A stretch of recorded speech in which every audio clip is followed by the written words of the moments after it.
नमस्कार। मैं पंडित सुशील कुमार शर्मा अथर्व ज्योतिष केंद्र एवं आचार्य पूजा भंडार में एक बार पुनः आप सभी का स्वागत करता हूं। आज का जो विषय है वह मेष राशि वाले जातकों के ऊपर है। अप्रैल 2022 मेष राशि वाले जातकों के लिए किस प्रकार से बीतेगा, आज इस विषय में चर्चा होगी। यदि अभी तक आपने अथर्व ज्योतिष केंद्र को सब्सक्राइब नहीं किया है तो उसे सब्सक्राइब अवश्य करें। आपको ज्योतिष के संबंधित जानकारी इस चैनल के माध्यम के द्वारा आपको समय समय पर मिलती रहेगी। यदि मेष राशि के आरंभ में यदि ग्रहों की चाल के बारे में बात की जाए तो यहां पर जो लग्न में राहु विराजित हो रखा है, इसके साथ ही जो केतु की स्थिति है वह सप्तम भावगत तुला राशि में चलायमान है।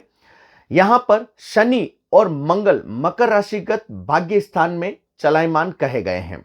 यहां पर शुक्र गुरु कुंभ राशिगत एकादश भाव में है और सूर्य चंद्र और बुध की जो स्थिति है वह द्वादश भावगत चलायमान कहे गए हैं। यहां पर मेष राशि वाले जातकों के बारे में यदि प्रथम सप्ताह की बात की जाए जो 1 से 7 अप्रैल के मध्य है, तो शुरुआती दौर में मेष राशि वाले जातकों के लिए परेशानी भरा समय हो सकता है। इस समय अवधि में जातक यदि किसी भी कार्य के प्रति अपने मन को लगाता है तो वहां पर जातक को उस कार्य के प्रति उचित लाभ की प्राप्ति होने के अवसर नहीं मिलेंगे।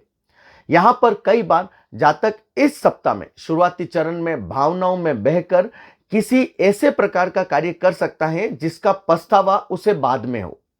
तो इस समय अवधि में या प्रथम सप्ताह में जातक विशेषतया सोच विचार कर निर्णय ले, वह जातक के लिए अच्छा रहेगा, वरना जातक को बाद में पछताना भी पड़ सकता है। 3 से 4 अप्रैल की यदि बात की जाए तो सम्मुख चंद्रमा कहा गया है। यह जातक के प्रत्येक कार्य को सिद्ध करने के लिए जातक के सहयोग कारक कहा गया है। यह जो समय है, इस समय अवधि में जातक के द्वारा किए गए कार्य उचित लाभ की प्राप्ति जातक को करवाएंगे। यहां पर जातक अपने अनुभव के द्वारा उचित लाभ की प्राप्ति के अवसर भी पैदा करेगा।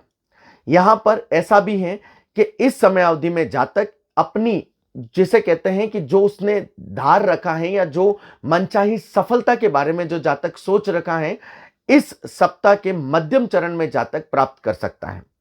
यहां पर इस सप्ताह में यदि बच्चों की बात की जाए जो शिक्षा के क्षेत्र में है, उनके लिए भी यह समय काफी अच्छा बीतेगा। 5 से 7 अप्रैल शुरुआती दौर में जातक को थोड़ी मानसिक शांति जरूर होगी। इसके साथ ही जातक के जो कार्य में है थोड़ा रुकावट आएगी। रुकावट के बिना जातक का कार्य पूर्ण नहीं होगा। इस समय अवधि में जातक फिर भी आनंद के साथ कार्य को पूरा करने के लिए लगा रहेगा, लेकिन यह बात जरूर हो सकती है कि जातक को इस समय अवधि में मानसिक पीड़ा जिसे कह सकते हैं कि सिर दर्द की समस्या जातक को जरूर होगी। इसके साथ ही यह जो समय है, जो अंतिम जिसे कह सकते हैं कि चरण को कहा जाता है इस सप्ताह का, इसमें जातक के आत्मविश्वास में काफी वृद्धि होगी। आत्मविश्वास में वृद्धि के कारण जातक यहां पर नई योजनाएं बनाएगा और परिवार के साथ में भी जातक के लिए यह सप्ताह काफी अच्छा बीतेगा। मेष राशि वालों के लिए यदि द्वितीय सप्ताह की बात की जाए जो आरंभ 8 से 15 अप्रैल के मध्य की यदि चर्चा की जाए तो शुरुआत जातक के लिए अच्छी रहेगी। इस समय अवधि में जातक के बारे में कहा जाता है कि जातक को इस समय अवधि में धन की प्राप्ति हो सकती है। इसके साथ ही जातक का यदि कहीं पैसा अटका हुआ है तो वह भी मिलने के आसार जातक के बनेंगे। इस समय अवधि में जातक सामाजिक कार्यों के प्रति भी अपने मन को लगाएगा। धर्म क्षेत्र के प्रति या अध्यात्म के प्रति भी यह सप्ताह जातक के लिए शुभ कारक रहेगा। परिवार का माहौल भी काफी अच्छा रहेगा। मध्यम चरण की यदि बात की जाए 10 से 12 अप्रैल की यदि बात की जाए तो यह जो अप्रैल का महीना में है, इस समय अवधि में जातक के कार्य जरूर अटक सकते हैं। यहां पर जातक के मन के उपरांत कार्य होंगे। जैसे उसका मन नहीं है लेकिन फिर भी जातक को उस कार्य के प्रति लगा रहना, यह कहा जा सकता है। इसके साथ ही इस समय अवधि में जातक के खर्च अधिक होंगे। खर्चों पर किसी भी प्रकार का कंट्रोल नहीं होगा और जातक अपने खर्चों से इस समय अवधि में काफी परेशान भी रह सकता है। यहां पर जो लोग पढ़ाई कर रहे हैं या फिर अपने करियर के प्रति लगे हुए हैं, उनके लिए यह थोड़ा सा चिंताजनक हो सकता है। इस समय अवधि में जातक को संतान के प्रति भी चिंता रह सकती है, चाहे वह विवाह के प्रति हो, बच्चों के शिक्षा क्षेत्र के प्रति हो। तो इस समय अवधि में जातक थोड़ा सा परेशान रह सकता है। इस समय अवधि में यदि 13 से 15 अप्रैल की बात की जाए तो यह समय जातक के लिए अच्छा रहेगा। परिवार के साथ में जातक अपने समय को व्यतीत करेगा। इस समय अवधि में जातक को व्यवसायिक क्षेत्र से, नौकरी पक्ष से या फिर किसी भी तरीके से शुभ समाचार मिलने के संकेत जातक को मिल सकते हैं। इसके साथ ही यदि तृतीय सप्ताह की बात की जाए जो 16 से 23 अप्रैल का है, यह समय जातक के लिए जो शुरुआती दौर है वह संपत्ति प्राप्त करने के लिए उत्तम योग कारक है। इस समय अवधि में जातक अपने शौक भी पूरे कर सकता है। इस समय अवधि में यदि जातक को देखा जाए तो थोड़ी सी कठोरता जातक में देखी जा सकती है, लेकिन फिर भी जमीन जायदाद संबंधी जातक के जो भी कार्य अटके हुए हैं वह इस समय अवधि में जरूर पूर्ण होंगे। यहां पर जातक को मिलना जुला असर मिलेगा। जैसे ऐसा कहा जा सकता है कि यह सप्ताह जातक के लिए मध्यम फल कारक कहा जा सकता है। इस समय अवधि में जातक अपने पुराने मित्रों के साथ में मुलाकात भी कर सकता है। 19 और 20 अप्रैल की यदि बात की जाए तो यह समय जिसे कहते हैं कि जातक के लिए थोड़ा सा कष्टकारी रहेगा। इस समय अवधि में यदि जातक को बात की जाए तो यह जो समय है यह जातक के कई चीजें एक साथ जातक के साथ घटित हो सकती हैं। ऐसा कहा जा सकता है कि चंद्रमा जातक के लिए थोड़ा सा मानसिक चिंताओं का कारक भी बनेगा और यहां पर चंद्रमा एक साथ जातक के ऊपर दिमागी बोझ भी पैदा कर सकता है। जैसे कहते हैं ना, एक परेशानी के साथ में दूसरी परेशानी और आ गई, फिर तीसरी और आ गई, फिर चौथी और आ गई। तो इस समय अवधि में जातक अपने को शांत रखकर कार्य के प्रति मन को लगाए तो जातक के लिए श्रेष्ठ रहेगा। इसके साथ ही इस समय अवधि के अंतिम चरण की यदि बात की जाए तो जातक के द्वारा यदि कोई वस्तु खोती है तो वह मिलने के आसार जातक के लिए नहीं रहेंगे। इसके साथ ही परिवार में आनंद का माहौल रहेगा। 23 अप्रैल को यदि बात की जाए तो मेष राशि वाले जातकों के लिए यह समय काफी अच्छा रहेगा। जातक इस समय अवधि में एक साथ एक से अधिक कार्यों के प्रति हाथ डालेगा और वहां से जातक को धन प्राप्ति के सुगम अवसर भी मिल सकते हैं।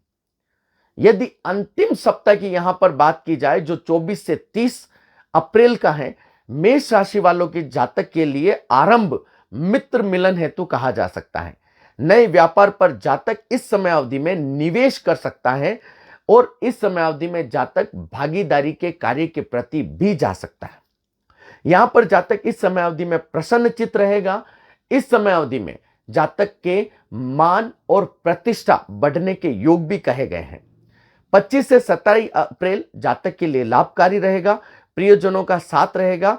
नए कार्य मिलने की संभावनाएं जातक के लिए हो सकती हैं और यह समय मेष राशि वालों के लिए आगे बढ़ने के लिए प्रबल योग कारक समय कहा गया है।